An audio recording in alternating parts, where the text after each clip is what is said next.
إن الحمد لله نحمده ونستعينه ونستغفره ونعوذ بالله من شرور أنفسنا ومن سيئات أعمالنا من يهده الله فلا مضل له ومن يضلل فلا هادي له وأشهد أن لا إله إلا الله وحده لا شريك له وأشهد أن محمدا عبده ورسوله صلى الله تعالى عليه وعلى آله وصحبه وسلم تسليما كثيرا أما بعد আল্লাহ রাব্বুল আলামিনের যাবতীয় প্রশংসা যে আল্লাহ রাব্বুল আলামিন তার তাওহীদকে সবচেয়ে বড় ফরজ হিসাবে ঘোষণা করেছেন বান্দার উপর। সালাত ও সালাম নাযিল হোক প্রিয় নবী মুহাম্মদ সাল্লাল্লাহু আলাইহি ওয়াসাল্লামের উপর, যার সুন্নতের অনুসরণ করা এবং বিদআত মুক্ত হওয়া অত্যন্ত গুরুত্বপূর্ণ বিষয়। এর উপর নির্ভরশীল আপনার আমার ইবাদত বন্দেগী কবুল হওয়া না হোক। আমাদের ধারাবাহিক আলোচনা শনিবারে আমরা শুরু করেছি গত সপ্তাহ থেকে ইমাম আল হাসান আল বারবাহারি রাহমাতুল্লাহ আলাইহির কিতাব শারহুস সুন্নাহ দাস, তার জীবনী সম্পর্কে গত সপ্তাহে আলোচনা করেছি। আজকের বিষয়বস্তু হচ্ছে তার বেদাতীদের সম্পর্কে দৃষ্টিভঙ্গি বা বেদাতীদের সম্পর্কে তার ভূমিকা, তার আচরণ কেমন ছিল। ইমাম বারবাহারি রাহমাতুল্লাহ আলাইহি বেদাতীদের ওপর বড়ই কঠোর ছিল, তার শক্ত ভূমিকা ছিল। তিনি জবান দ্বারা এমনকি বল প্রয়োগ করে সম্ভব হলে তিনি বিরোধিতা করেছেন তার জামানায় বেদাতীদের, এবং এই সমস্ত ক্ষেত্রে তিনি আহলে সুন্নাত ওয়াল জামাতের অনুসারী ছিলেন। পুরোপুরি বেদাতীদের সাথে কেমন আচরণ করতে হবে, যারা আহলুল আহওয়া বা আহলুল বিদআহ কুপ্রবৃত্তির অনুসারী, পেট পূজারী, যারা শির বিদআতকে এই জন্য টিকে রাখতে চায় কারণ সেগুলি হচ্ছে তাদের ধর্ম ব্যবসা, ইনকাম সোর্স, তাদের বিরুদ্ধে অত্যন্ত কঠোর মানুষ ছিলেন। তিনি অত্যন্ত আগ্রহী ছিলেন, উদ্গ্রীব ছিলেন যে দিন যাতে করে পরিষ্কার পরিচ্ছন্ন মানুষের সামনে পেশ করা হয়, সমস্ত রকমের বিদআত থেকে, কুসংস্কার থেকে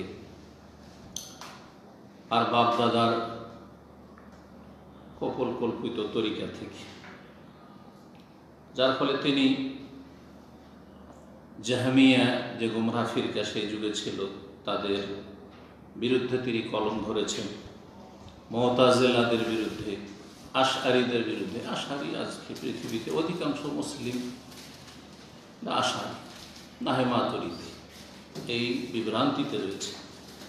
সুফিদের বিরুদ্ধে বড়ই কঠোর ভূমিকা ছিল, আর যতগুলি পীরের তরিকাওয়ালা সবগুলি সুফি।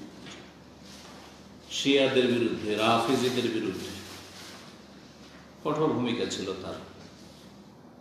এবং তার কিতাবে, এই কিতাবে আমরা ইনশাআল্লাহ আগামী দিন পড়ব, তিনি বড় বেদাতের আগে ছোট বেদাত থেকে সতর্ক সাবধান করতেন। কারণ বড় বেদাত অনেকে ওগুলো বুঝে যে বেদাত এবং সেগুলি মেনে নিতে চায় না, কিন্তু ছোট বেদাতগুলির ক্ষেত্রে অনেকে নমনীয়, ছোট বেদাতের ক্ষেত্রে অনেকে কিন্তু নমনীয়। যেমন বর্তমান আপনি ভারত, বাংলাদেশ, পাকিস্তানের প্রেক্ষাপটে যে বুঝেন, মাজার পূজাকে কেউ সহজে মেনে নিতে চাইবে না, মানুষের চক্ষু লেগেছে।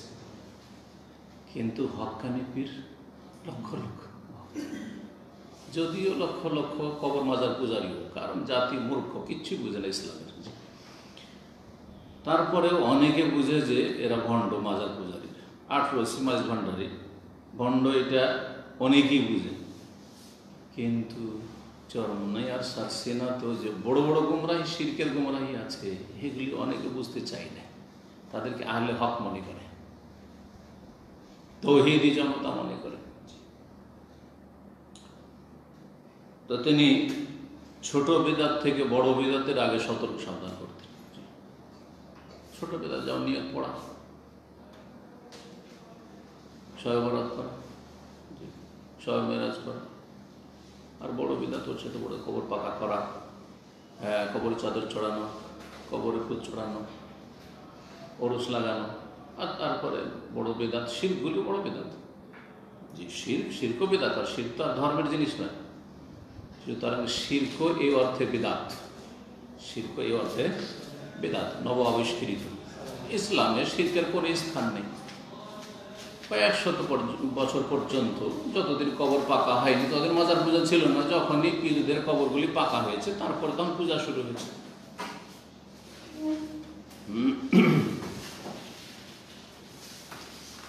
মাসআলা নম্বর 6 তিনি এই মর্মে বলছেন, ওয়াহাজার সিগার আল মুহদাসাত মিনাল উমুরি, সতর্ক সাবধান হও হে মুসলিম ছোট ছোট বিদআতগুলি থেকে। ফাইন্না সাগীরাল বিদআ ইয়াউদু হাত্তা ইয়াসিরা কাবীরান, ছোট ছোট বিদআতগুলি বারবার করে যখন মানুষ করতে থাকে তখন সেটা বড় আকার ধারণ করে।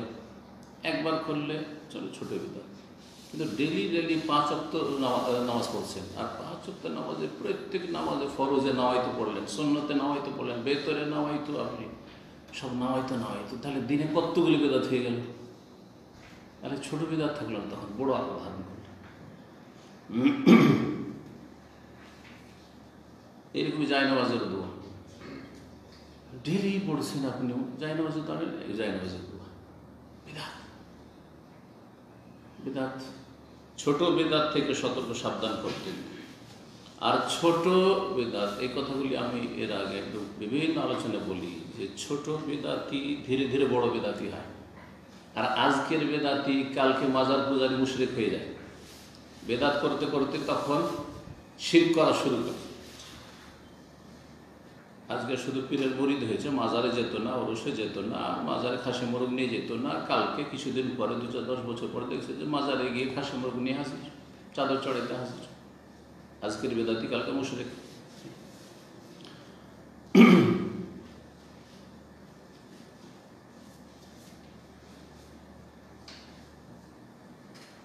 এইরকমই বিদাতিরা যে তাদের বিদাতের প্রচার প্রসার করে থাকে সে সম্পর্কে সতর্ক সাবধান করেছেন, এবং তাদের পথের পথিক হতে কঠোরভাবে সতর্ক সাবধান করতে গিয়ে তিনি মাসলা নম্বর 8 বলছেন, ফানজুর রাহিমাক আল্লাহ, চিন্তা করে দেখো আল্লাহ তোমার উপর রহম করুক।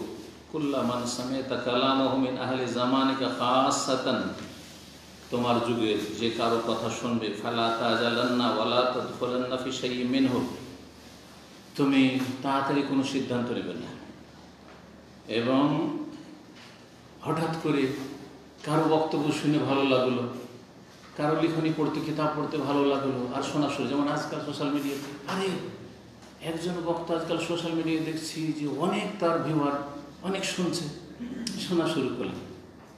দেখা গেল যে তার মধ্যে ভেজাল আছে, সেগুলো বুঝতে পারলেন না, আপনিও ভেজালে ডুবে গেলেন। বলছে তাড়াহুড়া করবে না, জলদিবাজি করবে না, এবং এমন কিছুতে তুমি প্রবেশ করবে না হাত্তা তাসালা ওয়া তানজুর, জিজ্ঞাসা করো যে এই বক্তা কেমন, এর আকীদা কেমন, এর মানহাজ কেমন, এবং তোমারও বিবেক বুদ্ধি আছে, তানজুর, একটু চিন্তা ভাবনা করে দেখো, ভেবে দেখো। হাল তাকাল্লামা বিহি আসহাবু রাসূলিল্লাহ সাল্লাল্লাহু আলাইহি ওয়াসাল্লাম আও আহাদ মিনাল উলামা, যেই কথাগুলি এই বক্তা বা এই লেখক লিখছে, বলছে, এগুলি কি রাসূলুল্লাহ সাহাবায়ে কেরাম বলেছে? নবীর সাহাবীদের যুগে এগুলো ধর্মকর্ম ছিল? এটা দেখো। অথবা বড় কোনো ইমাম আলেম, ইমাম আবু হানিফা, শাফি, মালিক, আহমদের যুগে ছিল, তারা করেছে? এই যে সম্মিলিত মোনাজাত, যেটাকে ফরজ বানিয়ে নিয়েছেন এই বিদআতকে, আবু হানিফা রাহিমাহুল্লাহ জীবনে করেছেন? কোনো প্রমাণ দিতে পারবেন কিয়ামত পর্যন্ত? কোন প্রমাণ দিতে পারবেন? করছেন আবু হানিফা রাহিমাহুল্লাহ, হানাফি মাযহাবের দাবিদার, না হয়তো পড়েছেন, কিয়ামত পর্যন্ত প্রমাণ করেন যে আবু হানিফা রাহিমাহুল্লাহ অমুক জায়গায় লিখেছেন যে তোমরা নিয়ত পড়বে, প্রমাণ নেই। তারপরও হানাফি মাযহাবের নামে চলছে এই বিদআত, চলছে হানাফি মাযহাবে। এই কথা বলছেন যে রাসূলুল্লাহ কোনো সাহাবী, কোনো তাবেঈ, কোনো বড় ইমাম আলেম এই কথা বলেছেন? আলেম মানে আমাদের দেশীয় ভাষায় আলেম, আমাদের দেশীয় ভাষায় তো একটু ভালো আলেম তো আলেমই থাকে না, একটু ভালো, সব আল্লাহ। আমাকে তো ভয় লাগে, যাদেরকে আল্লাহ বলা হচ্ছে আমি পেলে ওদেরকে জিজ্ঞাসা করি যে আপনাকে আল্লাহ যদি কিয়ামতের দিন জিজ্ঞেস করে যে আনতা আল্লাহ, তুমি কি আল্লাহ হইতে পেরেছ, কি জবাব দিবে কিয়ামতের মাঠে? হ্যাঁ, অত সোজা। আল্লাহ মহাজ্ঞানী, সবগুলি আল্লাহ। একটু আন্দোলন করতে পারলে আল্লাহ, একটু ফেমাস হতে পারলে সোশ্যাল মিডিয়াতে লোকজন খুব শুনছে আল্লাহ, সব আল্লাহ। এখন আর আলেম আর মৌলানা শব্দ নেই, বুঝা গেছে? আল্লাহ হয়ে গেছে।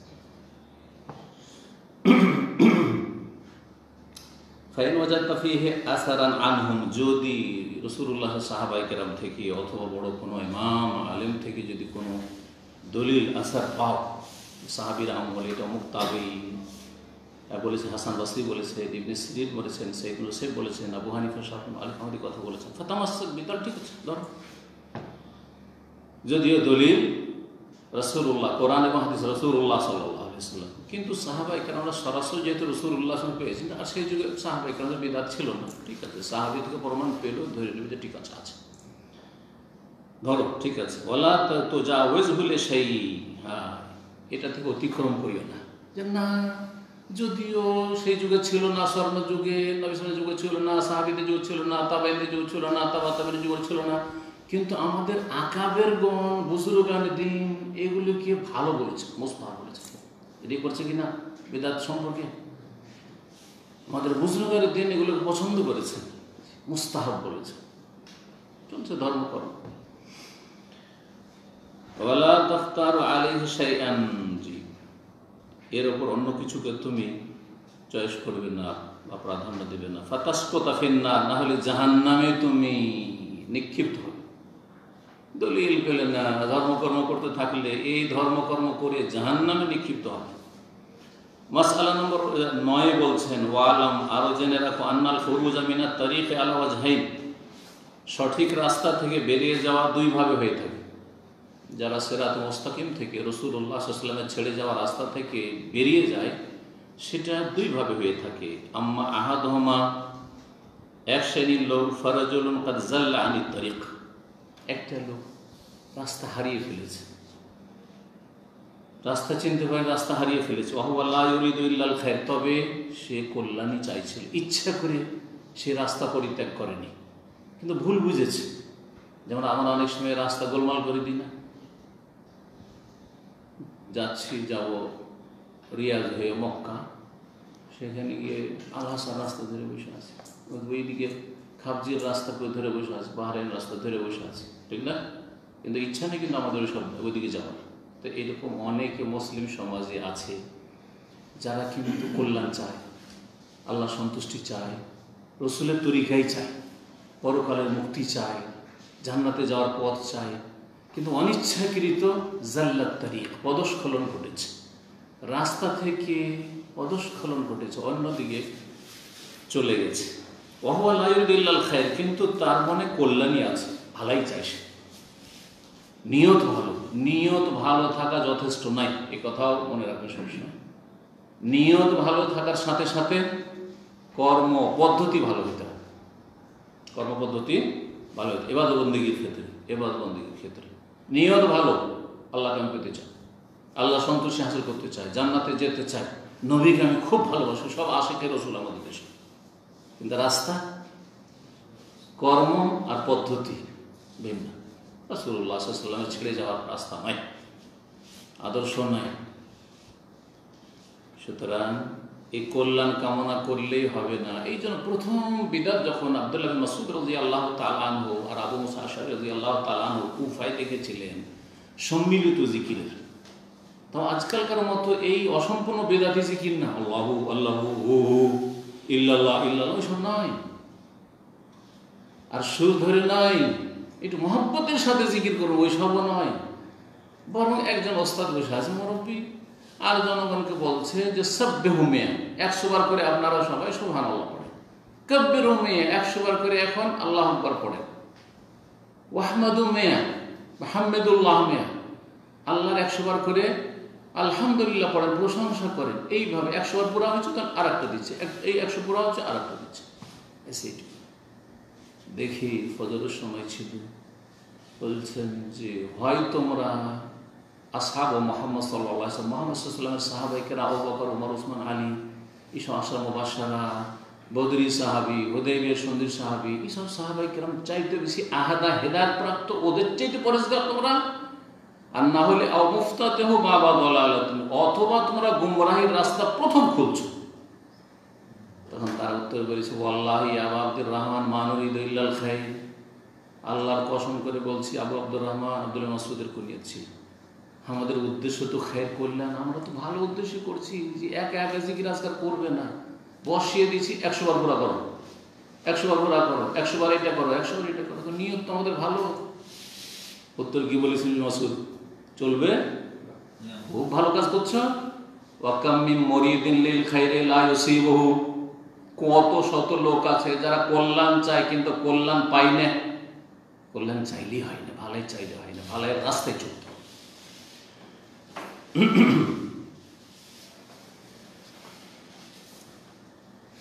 একজন তো অনিচ্ছাকৃত গুমরা হয়েছে, আমজনগণ ওই রকমই। কিন্তু আমজনগণের একটা ত্রুটি আছে, যে লেখাপড়া করে না, হিতাহিত জ্ঞানকে কাজে লাগায় না, ভালো মন্দের পাঠ্য একজন দলিল দিয়ে বলছে আর একজন দলিল দিয়ে বলে না। যে দলিল দিয়ে বলছে ওকে ওয়াহাবি, লাহাবি, গুমরাহি, অমুকের দালাল, তমুকের দালাল, আউট। তাহলে তো দোষ হয়ে গেল এখানে, আপনার তো দোষ গড়ান। আপনার নিরপেক্ষ হওয়া উচিত ছিল, আপনার বিবেককে, এই মগজকে কাজে লাগানো উচিত ছিল, আপনাকে আল্লাহর কাছে দোয়াও করা উচিত ছিল অন্তর থেকে, যে আল্লাহ আমাকে হেদায়েত নসিব করো, আমাকে সঠিক রাস্তা দেখা। করেননি, সুতরাং ধরা খাবে। আর যাদের স্বার্থ রয়েছে, ধর্ম ব্যবসা, তারা জেনে শুনে পথভ্রষ্ট এবং পথভ্রষ্ট করে। দ্বিতীয় শ্রেণীর লোক, তাদের কথা বলছে। প্রথম শ্রেণীটা শেষ হয়নি, বলছে যে কল্যাণ উদ্দেশ্য ফালায়ুক তারা জাল্লাতে, অনিচ্ছাকৃত ভুল করেছে, ইচ্ছে করে ভুল করেনি। অনিচ্ছাকৃত যদি কেউ ভুল করে, এমনকি আলেম অনিচ্ছাকৃত ভুল করার চেষ্টা করেছে কিন্তু ভুল করেছে, তার ইক্তেদা অনুসরণ করবে না, তার ভুলের অনুসরণ করবে না, তার ভুলের অনুসরণ করবে না। এই জন্য ইমাম আবু ইউসুফ মুহাম্মদ 1/3 মাসাইলে আপন ওস্তাদ আবু হানিফা রাহিমাহুল্লাহর বিরোধিতা করেছেন, যে না, আমাদের ওস্তাদের ইজতিহাদে ভুল হয়েছে, সেজন্য আমরা অন্ধভাবে তার তকলিদ করবো না, করেন না। এইরকমই আকীদার ক্ষেত্রে অনেক ইমামগণ, আলেমগণ ছিলেন যারা আশারি ছিলেন, তাদের অনেক খেদমত আছে হয়তো হাদিসে, কিন্তু আকীদাতে আশারি। তো তাদের ওই ফালা ইউক্তাদা বিজাল্লাতিহি, তাদের যে পদস্খলন ঘটেছে, তাদের পদস্খলনে অনুসরণ করা যাবে না। উদাহরণ, আমার সাথে আপনারা সবাই হাঁটছেন, আর আল্লাহ না করে রাস্তায় হাঁটতে হাঁটতে আমি একটু আগে আগে হাঁটছি, আমি পিছলে পড়ে গেছি। তারা বলছে, আরে শেখ যখন পিছলে পড়েছে, আমরাও সব পিছলে পড়ি নাকি? কখনো পড়বেন না। বলছে ব্যাপারটা কি, এখানে তাহলে পিচ্ছল জায়গা আছে, নিজেকে বাঁচাই, চাচা যান বাঁচা, আর শেখকে উঠাই, এটা না করবেন। আমাকে উঠাবার চেষ্টা করবেন, উঠতে না পারলে। আর আপনারা সতর্ক সাবধান হবেন, ঠিক না? গর্ত থাকলে আছাড় যদি খায় সামনের লোকটা, তো আপনারা খাবেন? সামনের লোক হচ্ছে আপনার ইমাম, আপনার আলেমরা, ওরা আছাড় খেয়েছে, আপনি আছাড় খেতে যাবেন নাকি? চোখ খুলে চলে, ও আছাড় খেয়েছে, আমি আছাড় খাবার থেমে গেলাম, আমি অন্য রাস্তা খুঁজি।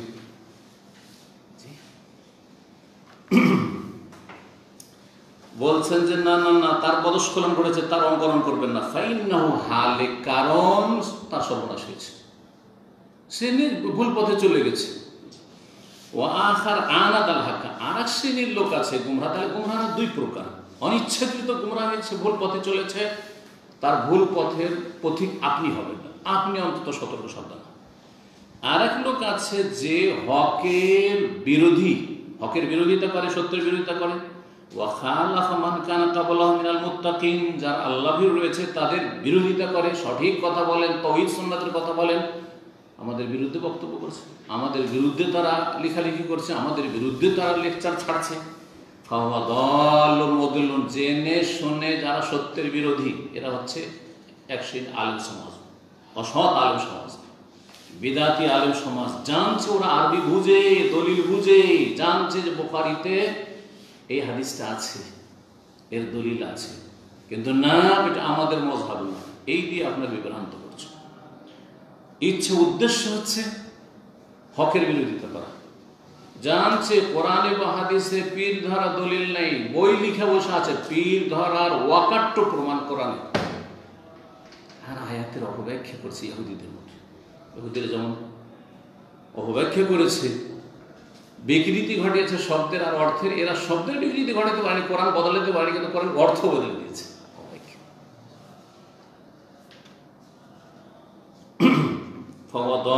যে ব্যক্তি জেনে শুনে হকের বিরোধিতা করে সে হচ্ছে নিজে পথভ্রষ্ট, মদিল্লুন পথভ্রষ্টকারী।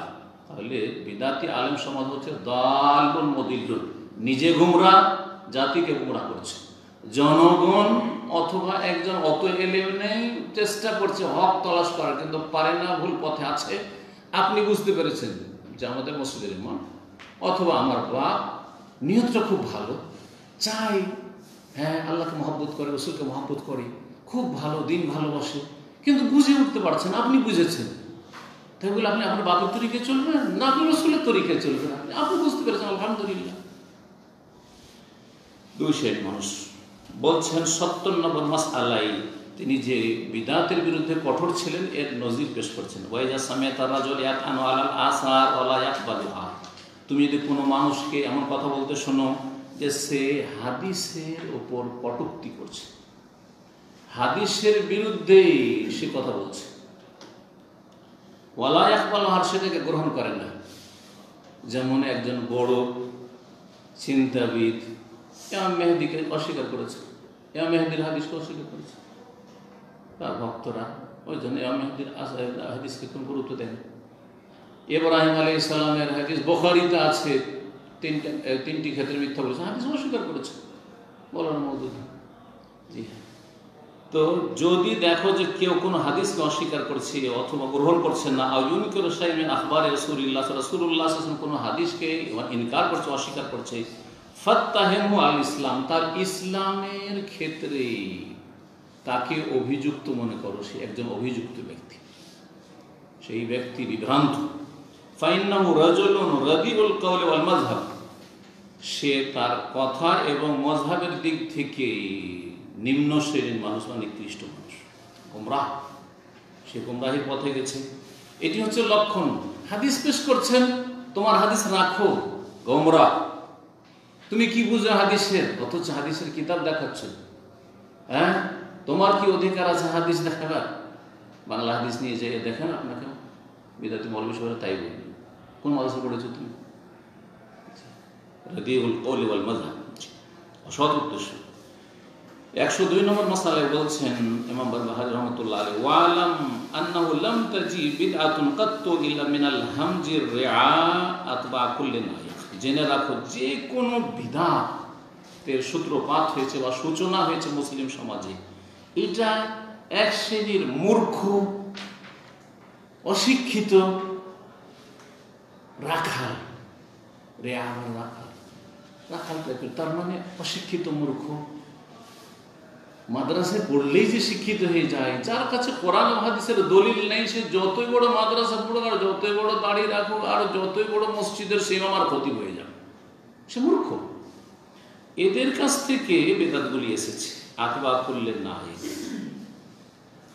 সে যে কোনো ডাক দেনেওয়ালা ডাক দিলেও সেই ডাকের পিছনে ছুটে, এরা বেদাতগুলি চালু করেছে যুগে যুগে।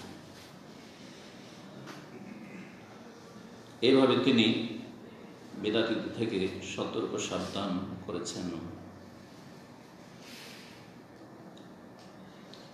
তিনি আরো বলেছেন, মাসালু আসহাবিল বেদে মিসলাল আকারিব, বেদাতিদের উদাহরণ হচ্ছে বিচ্ছুর মতো। খুব সুন্দর কথা বলেছে। বেদাতির উদাহরণ হচ্ছে বিচ্ছুর মতো। বিচ্ছু আমাদের দেশে কম, এখানে কিন্তু খুব বেশি আছে, এখানে বড় বাইরে। বিচ্ছু কি করে? হ্যাঁ, মাটিতে ঢুকে থাকে, আর ওই বিচ্ছুর যে ইয়ে আছে কি বলে, লেজ দিয়ে যে মানে যে দংশন করে, সেটা লেজ দিয়ে না, এটাকে বের করে রাখে, মাটির উপরে বের করে রাখে, সুযোগ পেলে দিলে একবার দংশন করে। তো বলছে যে বিচ্ছুর মতো হচ্ছে বেদাতিরা, ইয়াদফানুনা রুউসাহুম ওয়া আবদানুহুম ফিত তুরাব, তাদের মাথা এবং শরীরটাকে মাটিতে পুঁতে রাখে, দাফন করে রাখে, ঢুকিয়ে রাখে। ওয়ায়ুখরিজুনা আযনাবাহুম, আর লেজটাকে বের করে রাখে, ঠিক লেজটাকে বের করে রাখে। ফাইজা তামাক্কানু, যখনই সুযোগ পায়, লাদাবু, তখনই দংশন করে, সুযোগ পেলে দংশন করে। বিদাতি ওই রকম, বেদাতি কিন্তু চান্স নিয়ে আছে, আমরা কোরআন হাদিসে কথা বলছি, ও সুযোগ নিয়ে আছে, কোনো জায়গায় পেলে মোনাফেক বানিয়ে দিবে, কারো দালাল বানিয়ে দিবে, কারো এজেন্ট বানিয়ে দিবে, কোনো গোয়েন্দা সংস্থার লোক বানিয়ে দিবে, কাফেরদের আরও কি কত কি বানিয়ে দিবে। বুঝতে পেরেছি? নিজেদের খবর নেই। সেকুলার ব্যক্তিকে তারা খলিফা বলে, কারণ তাদের স্বার্থের সাথে মিল আছে। তাদের খলিফা যদি ভাস্কর্য তৈরি করতে আসে তাহলে সে খলিফা হয়ে যায়, তাদের খলিফাতুল মুসলিম, খলিফাতুল মুজরিমিন। আর যদি অন্য কোনো শাসকের ভাস্কর্য তৈরি করে, সেও হারাম কাজ করেছে, ও হারাম কাজ করেছে, হারাম তো একই দুটি, কিন্তু সে তখন তাগুত হয়ে যায়, বিরোধী হইলে তাগুত হয়ে যায়। আর ওই কাজটাই যদি তাদের খলিফা করে তাহলে সে কি যায়, তাদের খলিফা হয়ে যায়।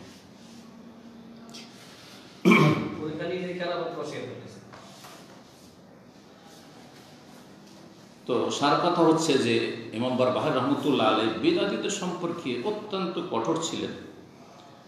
আর এটি যে তিনি সুন্নতের ক্ষেত্রে অত্যন্ত আত্মমর্যাদা সম্পন্ন ব্যক্তি ছিলেন, গায়রাতমন্দ মানুষ ছিলেন, গায়রাতওয়ালা মানুষ ছিলেন, এর প্রমাণ বহন করে। যার যত বেশি কোরআন হাদিসের সাথে মহব্বত আছে তত বেশি বিদআতের বিরুদ্ধে, শিরকের বিরুদ্ধে সোচ্চার হবে। আর যার আরে সবাইকে নিয়ে চলতে হয়, যে যা করছে করুন, দুনিয়ার স্বার্থ আমারও ঠিক থাকলো, কারো গালি কেন খাবো, আর কারো সমালোচনার পাত্র কেন হবো, কারো কাছে আজকাল কেউ বিতর্কিত হইতে চায় না, এই বিতর্কিত কেন হব, আর বিতর্কিত বিষয় বলবো কেন, যে যা করছে সুবিধা লাগে। ইমাম বারবাহার রহমাতুল্লাহ ওইরকম ছিলেন না। সুন্নতের যত মহব্বত হবে, সহিহ আকীদার সাথে যত ভালোবাসা হবে, দলিলের সাথে যত বেশি ভালোবাসা, তত বেশি শিরক বিদআতের বিরুদ্ধে সোচ্চার হবেন। এটা মানুষের প্রকৃতি, প্রত্যেকের। আপনি দেখেন যে আপনার অবস্থাটা কি, যদি দেখেন অসুবিধা নেই, তাহলে জানবেন যে আপনার রোগ আছে, রোগ আছে।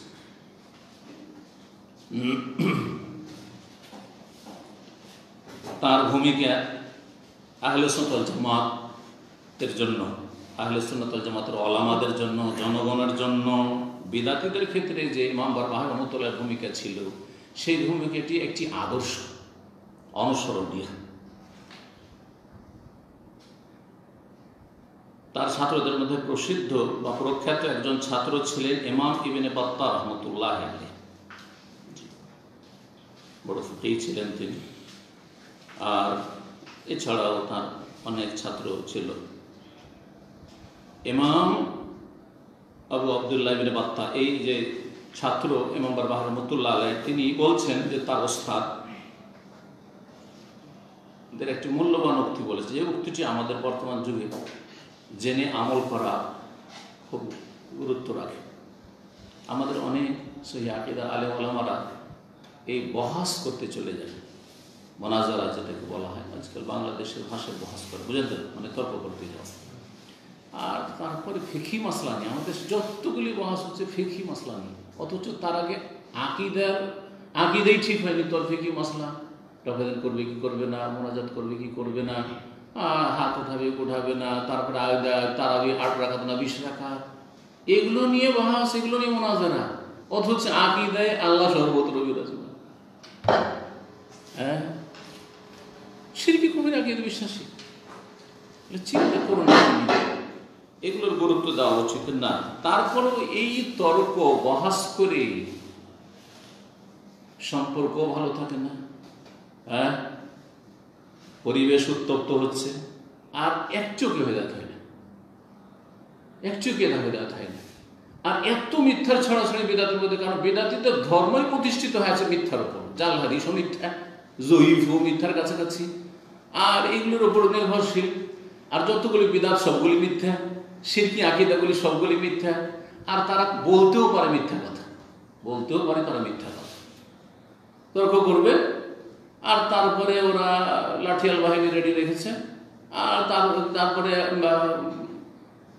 হয়তো উত্তর তারা দিতে পারেনি, সাথে সাথে তারা বিবৃতি দিবে অথবা পোস্টার ছাপিয়ে দেবে যে ওরা পালিয়ে গেছে বা ওরা আসেনি। করছে না তর্ক করে কোনো লাভ নেই।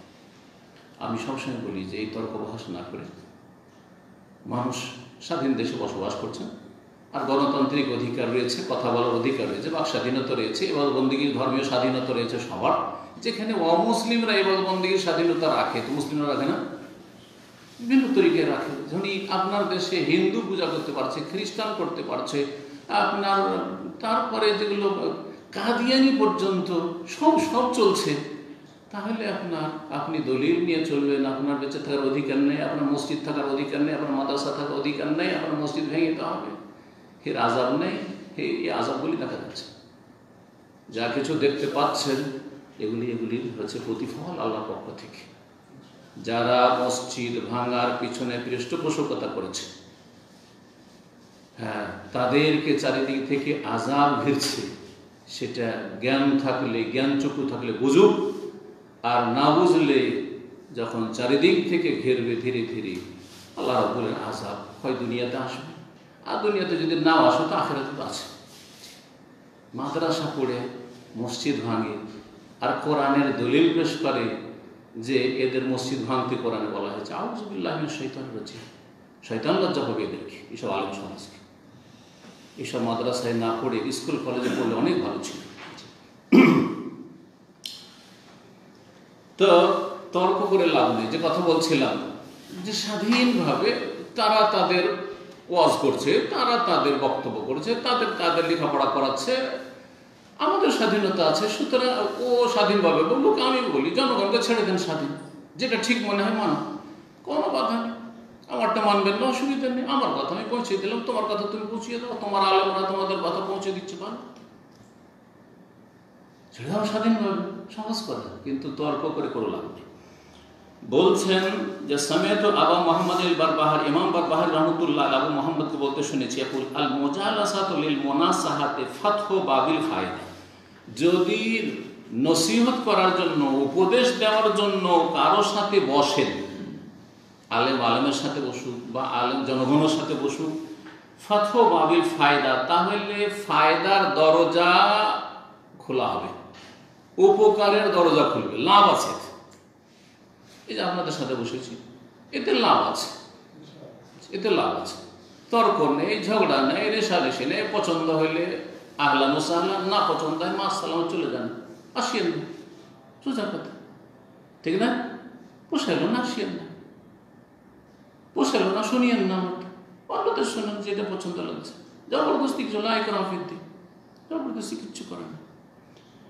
আমার কথা আমি পৌঁছে দিচ্ছি, কিয়ামতের দিনে যাতে কেউ না বলতে পারে যে আমাদের দিকে বলেন, বলা হয়ে গেছে। যদি নসিহতের জন্য কারোর সাথে বসেন, আলেমের সাথে বসেন আর সাধারণ জনগণের সাথে বসেন, ফাতহু বাবিল ফায়দা, ফায়দা উপকারিতার দরজা উন্মুক্ত করা, এটা ফায়দা। পক্ষান্তর আল মুজালাসা লিল মুনাজারা, কেউ যদি তর্ক বিতর্ক করার জন্য বসে, তর্ক সভা অনুষ্ঠিত করে, বহাস করার জন্য বসে, গালকো বাবিল ফায়দা, লাভের দরজাকে বন্ধ করে দাও, লাভের দরজাকে বন্ধ করে দাও। যেই এলাকাতে মোনাজারা বহাস হতে যাচ্ছে, প্রশাসন না আসলে সেখানে একবারে মারামারি শুরু, সেখানে টিকে থাকা মুশকিল, কমজোর, দুর্বলদের, হচ্ছে না, হচ্ছে না, লাভ কি হলো? আর হেদায়েতটা একটু হইল না, বরং সেই জনগণগুলো আরো বিভ্রান্ত হয়ে গেল, সোচ্চার হয়ে গেল, সহিহ আকীদার বিরুদ্ধে সোচ্চার, কোরআন হাদিসের দলিলের বিরুদ্ধে সোচ্চার। না, ওদেরকে ঠেকাইতে হবে, মারামারি জন্য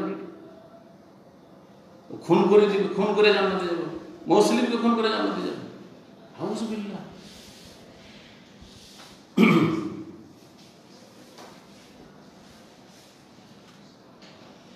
এখন আর কথা লম্বা না করে, যেহেতু আমরা অল্প সময় আলোচনা করবো বলেছি, কিন্তু সময় আমাদের পার হয়ে গেছে আধা ঘন্টা থেকে 35 মিনিট, সুতরাং আমি শেষ করছি। ইমাম বারবাহার রাহমাতুল্লাহ আলাইহি শেষ জামানে আল্লাহ পরীক্ষা করল, জালেম শাসক আসলো, আর জালেম শাসক, জালেম অনেক সময় জালেম শাসকদেরকে জালেম বানানো হয়, বিভ্রান্ত করা হয়। বিদাতীদের দল ভারী সবসময়, বেদাতির দল ভারী সবসময়। প্রথম দিকে শাসক ইমাম বারবাহার রাহমাতুল্লাহ বড়ই সম্মান করত, বড়ই ইজ্জত করত। সেই যুগে যে শাসক ছিল আল তাহির বিল্লাহ, খলিফা তাহির, আব্বাসীদের খলিফা, বাগদাদের রাজধানী তাদের, তার এক মন্ত্রী ছিল ইবনে মুকলা, এই রাজার কাছে, বাদশার কাছে বেদাতি আলেম সমাজ গিয়ে অভিযোগ করলো যে ইমাম বারবাহারি জাতিকে গোমরাহ করছে, পথভ্রষ্ট করছে, সে নিজে গোমরাহ। তখন রাজা বাদশারা তো আর দিনের অত জ্ঞান রাখে না। হ্যাঁ, আরে এতগুলি আলেম এসে বলেছে এর বিরুদ্ধে, ধরো ধরো। রাগান্বিত হয়ে গেলেন। আর এই খলিফা কাহের, তখন তার মন্ত্রী ছিল ইবনে মুকলা, তাকে বললেন 321 হিজরিতে যে বারবাহারিকে এবং তার ছাত্ররা, যত তার অনুসারীরা ভক্তরা আছে, তাদেরকে যেখানে পাও ধরো, অ্যারেস্ট করো। ইমাম বারবাহারি আত্মগোপন করলেন, ধরতে পারল না তাকে।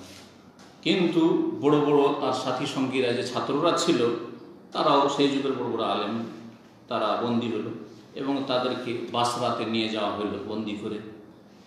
এই অপরাধের জন্য আল্লাহ রাব্বুল আলামিন এই মন্ত্রীকে কি শাস্তি দিয়েছিলেন, এতে থেকে শাসক গোষ্ঠীর অনেক শিক্ষার বিষয় রয়েছে। জালেমকে আল্লাহ ছাড়েন না, হ্যাঁ, ছেড়ে দেন না, কিন্তু ছাড় দেন, ঢিল দেন, অবসর দেন। জি, আল্লাহর কাছে এমহাল আছে, আম হিল হুম রোয়াইদা, কিন্তু এহমাল নেই। আল্লাহ ছেড়ে দেন না, ছাড় দেন, ধরেন না। 10 বছর, 20 বছর, 30 বছর, 40 বছর জালেমকে সুযোগ দিয়েছেন, কিন্তু যখন ধরবেন আল্লাহ একবারে কঠিন করে ধরবেন। এই ইবনে মুকলা, এই মন্ত্রী, যে যারা নিরীহ আলেম ওলামা ছিল, তার জুলুম অত্যাচার করেছিল বন্দী করে, কি হলো, হঠাৎ করে রাজা এ মন্ত্রীর অসন্তুষ্ট হয়ে গেল। অসন্তুষ্ট যখন হয়ে গেল, দেখলে ইবনে মুকলাকে এখন মৃত্যুদণ্ড দিবে, তো মেরে দিবে। তখন ও জান নিয়ে পালাইল, তার মন্ত্রিত্ব পদ থেকে তাকে বরখাস্ত করলো সেই রাজা। আর তার বাড়িঘরকে জ্বালিয়ে দিল, রাজার হুকুমে তার বাড়ি, মন্ত্রীর বাড়িঘরকে জ্বালিয়ে দিল, তোরে হাফি দারহিন না। তারপরে জালেম তো যেমন মন্ত্রী, তেমন জালেম রাজাও। এই রাজা যে কাহের, তাকে বন্দী করলো। দেখেন, একজন এখন রাজত্ব করছে, কালকে জেলখানায় থাকবে না, এর কোনো বিচিত্র নেই। আপনারা চোখের সামনে দেখতে পাচ্ছেন যে কালকের অধিনায়ক ছিল, সে আজকে অসহায় জেলে পড়ছে, সরছে, আছে না নেই? তো এইরকমটা হলো। এই কাহের বন্দী হলো 322 হিজরিতে, সানাতে 29 বন্দী করা হলো।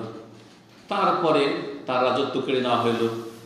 তার 2 চোখে গরম করে, হ্যাঁ, গরম করে লোহা দিয়ে কি করা হলো, লোহা গরম করে দেওয়া হইল, যাতে করে অন্ধ হয়ে যায়, 2 চোখ অন্ধ হয়ে গেল। সুবহানাল্লাহ, আল্লাহর পকড়া। আলেমদের উপর যারা জুলম অত্যাচার করে, বিশেষ করে কোরআন সুন্নাহর আলেম যারা সাহাবায়ে কেরামদের আদর্শের উপর রয়েছে, তাদের উপর যদি কেউ জুলম অত্যাচার করে, আল্লাহ তাকে ছাড়বেন না, ঢিল দিতে পারবেন, অবশ্যই ছাড়বেন না। মন্ত্রীরও শাস্তি হলো আর রাজারও শাস্তি হলো। তারপরে ইমাম বারবাহারি রহমতুল্লাহ, পরে যে রাজা আসলো রাজি বিল্লাহ, সে দেখলো যে না, এই তো নিরীহ লোক, হ্যাঁ, আত্মগোপন করে আসলে ভালো মানুষ, তাকে বড়ই সম্মান ইজ্জতের সাথে আপন জায়গায় বহাল রাখলো। তারপরে আবার তার দর্শ, আলোচনা ইত্যাদি তার শুরু হলো। আবার বেশ কিছুদিন চললো। আবার বিদাতিরা লেগেই আছে, পাইতারা তাদের তো চলতি আছে। বিদাতিরা আবার রাজাকে অসন্তুষ্ট করে দিল আর এই ইমাম বারবাহারি রহমতুল্লাহ। আর তারপরে বারবাহারি রহমতুল্লাহ সম্পর্কে সে বলল তার একে, যে পুলিশ অধিনায়ক তাকে বলল যে ধরো তাকে। যাই হোক, ধরতে পারল না, আত্মগোপন করলেন। আপনি ইমাম বারবাহারি রহমতুল্লাহ আলাইহি আত্মগোপন করলেন। ইমাম বারবাহারি রহমতুল্লাহ আলাইহি ছাত্রদের সম্পর্কে অর্ডার দিল রাজা, যে ইমাম বারবাহারি 2 জন ছাত্র যেন এক জায়গায় না হয়, 2 জন যেন এক জায়গায় না হয়। আত্মগোপন করে থাকলেন। আর সে অবস্থায় তিনি অসুস্থ হয়ে পড়লেন। আর অসুস্থ হয়ে তিনি 329 হিজরি রজব মাসে ইন্তেকাল করলেন রহমতুল্লাহ আলাইহি। যেই ঘরে তিনি ইন্তেকাল করেছিলেন, সেই ঘরেই তার জানাজা হয়েছে, গোপনে জানাজা হয়েছে। জানাজার শেষে তার জীবনীতে লিখেছে, জানাজার শেষে যেই বাড়িতে জানাজা হয়, তার যে গোসল দিয়েছিল, দরজা বন্ধ করে যাতে কেউ বুঝতে না পারে কোথায় আছেন উনি। আর তারপরে সেই যিনি গোসল দিয়েছিলেন তিনি সালাত পড়ছেন, দেখছেন যে বাড়ি ঘর সব সাদা পরিষ্কার পরিচ্ছন্ন ধবধবে সাদা কাপড়ে এবং সবুজ কাপড়ে, সবুজ পোশাকে আর সাদা পোশাকে একবারে মানুষে ভর্তি হয়ে গেছে, লোকে লোকারণ্য। রাতের দ্বারা মাল আর রিজালান আলাইহিম সিয়াবুন বীদুন ওয়া খুদরুন, দেখছেন যে জনগণ জানাজা পড়তে এসছে, মনে হচ্ছে সবুজ আর সাদা কাপড় পরে একবারে বাড়ি ঘর সব ভর্তি হয়ে গেছে। যখন জানাজা শুরু করেছেন তখন দেখছেন এই অবস্থা। জানাজা শেষ হওয়ার পর কাউকে দেখতে পাচ্ছেন না, এত লোক গেল কোথায় দেখতে পাচ্ছেন না। ওই বাড়ির যে মহিলা ছিল সেও কিন্তু দেখতে পেয়েছে এইরকম অনেক লোক কোথা থেকে আসলো, এত লোক জানাজা কোথা থেকে আসলো, আর এরকম সুন্দর সুন্দর পোশাকে। বলছেন, তাকে জিজ্ঞাসা করছে যে এত লোক কোথায়? বলছে আপনি যা দেখেছেন আমিও দেখেছি। যে জানাজা পড়েছে সে বলছে আপনি যা দেখেছেন, ওই মহিলাকে বলছে তা আমিও দেখেছি। রাইতি মা রাইতু, আমি যা দেখেছি আপনি দেখেছেন। হ্যাঁ, বলছেন যে দরজা ওয়াহাদ তালহাদ এই মাফাতিল বাব, দরজা চাবি আমার কাছে আছে, দরজা বন্ধ করে আমি জানাজা পড়েছি। কোনখান দিয়ে ঢুকলো বাড়িতে? গেট বন্ধ করে জানাজা পড়েছি। ওহাবগুল্লা, দেখেছি যে বন্ধ রায়, কারণ হ্যাঁ বাড়ি তো বন্ধ ছিল, গেট বন্ধ ছিল। তারপরে জানাজা পড়াবো, ঈদ ফি বাইতি, আমার বাড়িতে দাফন করো। মহিলার বাড়িতে, যে বাড়িতে লুকিয়েছিলেন তিনি, সেখানে তাকে দাফন করা হয়েছিল। রাহিমাহুল্লাহ ইমাম বারবাহারি, ইমাম আল হাসান বারবাহারি রহমতুল্লাহ, আল্লাহ রহম করুন। ওয়াজজাল মাসুবাতাহু, আল্লাহ রাব্বুল আলামিন তাকে উত্তম প্রতিদান দান করুন। ফাকাদ কানা ইমামান, তিনি একজন ইমাম ছিলেন। কুদওয়া, তিনি আদর্শ ছিলেন। আরিফান বিল্লাহ, বড়ই পরেশগার আরিফ বিল্লাহ ছিলেন। সুন্নিয়ান, সুন্নতের অনুসারী, সুন্নতের ভক্ত ছিলেন। সাইফান মুসলাতান আলা আহলিল বিদআ ওয়া জানাদিকা, বিদাতি এবং বিধর্মীদের বিরুদ্ধে তিনি নাঙ্গা তরবারির মতো ছিলেন, তরবারির মতো ধারণ ছিলেন। এই ছিল ইমাম বারবাহারি রহমতুল্লাহ আলাইহির জীবনী এবং তার বিদাতিদের সম্পর্কে ভূমিকা। আল্লাহ রাব্বুল আলামিন যেন আমাদেরকে সমস্ত রকম শিরক বিদআত থেকে বেঁচে থাকার তৌফিক দান করেন এবং বিদাতিদের যাবতীয় বিভ্রান্তি থেকে, বিদাতি যারা হুজুর আলেম সমাজ, তাদের গুমরাহি থেকে জাতিকে আল্লাহ যেন বাঁচিয়ে রাখেন, জাতিকে দিন শিক্ষা যেন গরজ করার তৌফিক দান করেন। নিজে যখন দিন শিখবেন তখন কেউ কানাকে হাই করে দেখাইতে পারবে, আপনি কানা নন, সুতরাং আপনাকে হাই করে দেখাইতে পারবেন, গুমরাহ করতে পারবেন। আল্লাহ রাব্বুল আলামিন যেন এই ফরজ আদায় করার তৌফিক দান করেন। ইনশাআল্লাহ তাআলা আগামী সপ্তাহ থেকে আমরা সরাসরি এই কিতাব থেকে আলোচনা শুরু করব। সাল্লাল্লাহু আলাইহি ওয়া সাল্লাম আলা নবিয়িনা মুহাম্মদ ওয়া আলা আলিহি ওয়া সাহবিহি আজমাইন।